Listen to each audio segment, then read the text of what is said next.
Say and spell your first and last name, please. Sure, I'm Roger Stone, R-O-G-E-R-S-T-O-N-E. What brings you to Utah? I came to speak to the Utah Libertarian Party. They are having a showing of the Netflix documentary, Get Me, Roger Stone, a book signing for my book, The Making of the President 2016. And I supported Gary Johnson, of course, for president in 2012. I have many friends in the Utah Libertarian Party, and although I am a Republican by party, I'm a libertarian by philosophy. I've seen the movie. I liked the movie. What did you think? Did you see it? Well, look, you got Dan Rather and Jeff Toobin from CNN and Jane Mayer from the Wall Street Journal in there savaging me, but overall, I thought it was fairly balanced.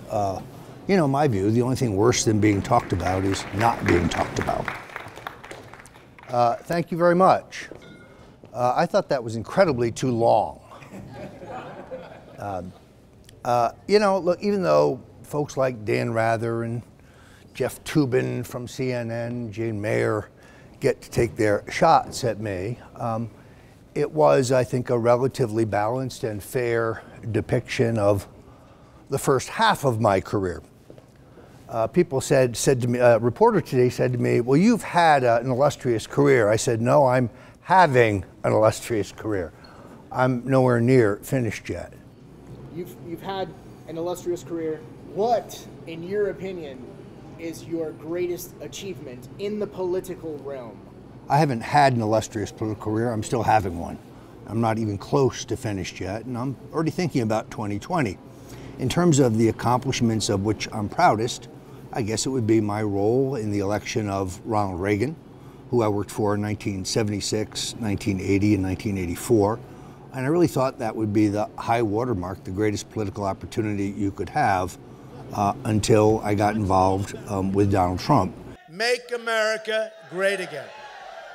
That's the theme. Now, I started trying to convince him to run for president in 1988.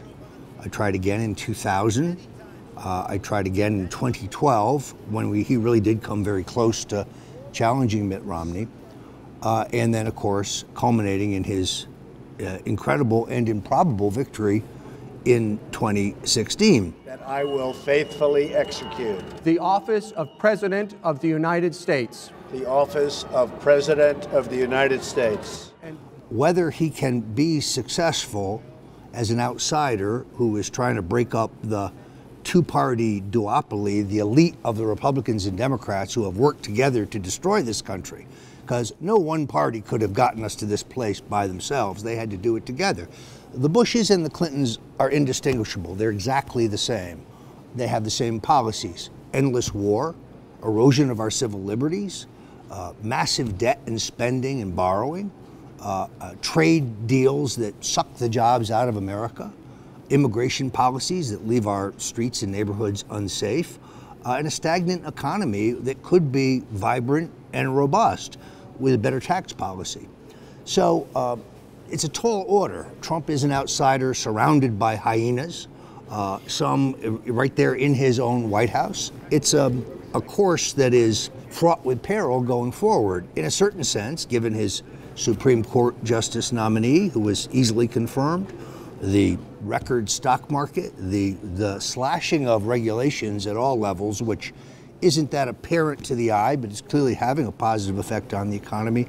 He's headed in the right direction. If, however, he gets talked into sending 50,000 troops to Afghanistan, which was recommended to him this week and he rejected, or 150,000 troops to Syria, which he rejected 2 months ago, if he becomes a clone of the Bushes and the Clintons, he will have failed. It remains to be seen. You mentioned hyenas. Yes. Any in particular? Well, look, his national security advisor, H.R. McMaster, previously worked for George Soros. He worked for a foundation funded by the Ford Foundation, the Rockefeller Foundation, and Soros's Open Society Institute. He's a member of the Council on Foreign Relations. He's a neocon. Last week, he put a decision memo in front of the president to send 50,000 troops to Afghanistan. For the record, that will be our largest single deployment of troops in that country. The president looked at it and said, "What is this?" "Oh, that's our recommendation, Mr. President. Just sign it." He said, "No, I think we need to talk about this." So I think there's a constant effort to try to co-opt his presidency. Thank you very much. Please. It was unlike any other campaign that I've been involved in. I mean, essentially there are certain standard rules of politics, and if you violate them, you lose. So, for example, the famous NBC Billy Bush tape would have ended the candidacy of anyone else. Now, the question is, has Trump changed the rules, or are the rules only different for him? He came to the campaign with universal name ID. I find that voters have a real interest in candidates or public figures who come from someplace other than politics. It gives you a certain celebrity status. Senator Marco Rubio, who's he? You know, Trump was a genuine gold-plated celebrity. They knew who he was long before they knew he was in politics. People wanted to see him. Without insulting anyone, did you quit or were you fired? Oh, I definitely quit. I can prove it because I showed my resignation letter to the New York Times and Politico the night before. Why would he say otherwise? Because no one leaves Donald Trump, he leaves you. It wasn't worth arguing about. The very next day I was out on the stump making speeches for Donald Trump. But one thing was clear to me. He was going to be his own strategist. He didn't need a strategist. Two people can't do one job. It's his name, his money, he had the authority. There was no point in hanging around to fight with him. And life is much too short to have to deal with Corey Lewandowski every day. It's not. For those who have not seen the big news for the day, I have been suspended by Twitter. I had 298,000 followers. I must have said something politically incorrect. If you ever followed my Twitter feed, it can get a little pungent. But they informed me that I was suspended for 3 hours. That was 5 hours ago. They've never informed me. But it is part and parcel of the effort of the tech left to get the toothpaste back in the tube. You see, when there were only 3 networks and 2 cable networks later, they had a virtual monopoly on political discourse, on the political narrative. They could call the narrative.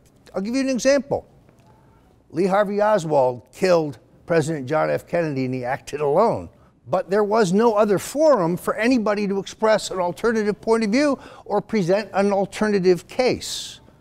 That's why the president took, I think, the right action in declassifying the documents regarding the Kennedy assassination, and why you see the deep state, particularly the CIA and the FBI, in a rear guard action to come back in and redact everything to cover their ass. Because it shows that Oswald worked for them. It shows he'd been a paid informant for the FBI. It showed that he'd been trained at a CIA military language school to speak flawless Russian. Let's go back in time. Can we go back in time a little Sure. bit? Mm-hmm. What was it like working for Nixon? I didn't really get to know him until his post-presidential years. When I was elected young Republican national chairman in 1977, he invited me out to San Clemente for what was supposed to be a 30-minute, meet and greet. We spoke for 4 hours and he invited me to stay for dinner. We just hit it off. I found him to be very warm, an extraordinary memory from the time that I met him in 1980 till the time of his death. He called me on my birthday every year. He knew my wife's name. He knew my children's name. He knew the names of my dogs. He was a great politician in that sense. Contrast that with Ronald Reagan, who I think was a great president, but there was always a certain distance between you and Reagan. It was never a warm relationship. It was more of a cordial relationship. And if one day you just didn't show up, Reagan would never say, "Well, where's Roger?"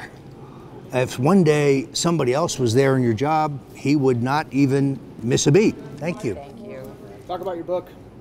The Making of the President 2016, How Donald Trump Orchestrated an American Revolution. It's the definitive book of how Trump pulled off the political upset of the century. And we go through the campaign beginning to end, through the primaries, through the convention, through the final face-off with Hillary Clinton, the debates, and so on. I knocked it out between the convention and election day and kind of finished it in January and got it out the door. It's done very well. if you want to understand how Trump pulled off the most improbable victory in American political history, I think this book tells you. Thank you. sir. Thank you. What do you think America needs? I think that we need policies that put America first. If that sounds nativist, it's not meant to, but for too many years, we have joined international coalitions, we have entered into international trade deals where America got the short end of the stick. I think we need to put American jobs, America's economy, America's future first. I think that's what the election of Trump is all about. You think he's doing a good job? I think he's doing a good job. I think given how much opposition he's had among the elite leadership of both parties and nearly monolithic mainstream media opposition, he's doing amazing. What's next for you? I am working on something called the United States Cannabis Coalition to protect the access of Americans to legalized marijuana in the 29 states where it's legal. I am helping a couple congressional candidates, and I'm writing another book. This book is called Stone's Rules. It's my standard rules of politics, the things that I have learned in 40 years in this business.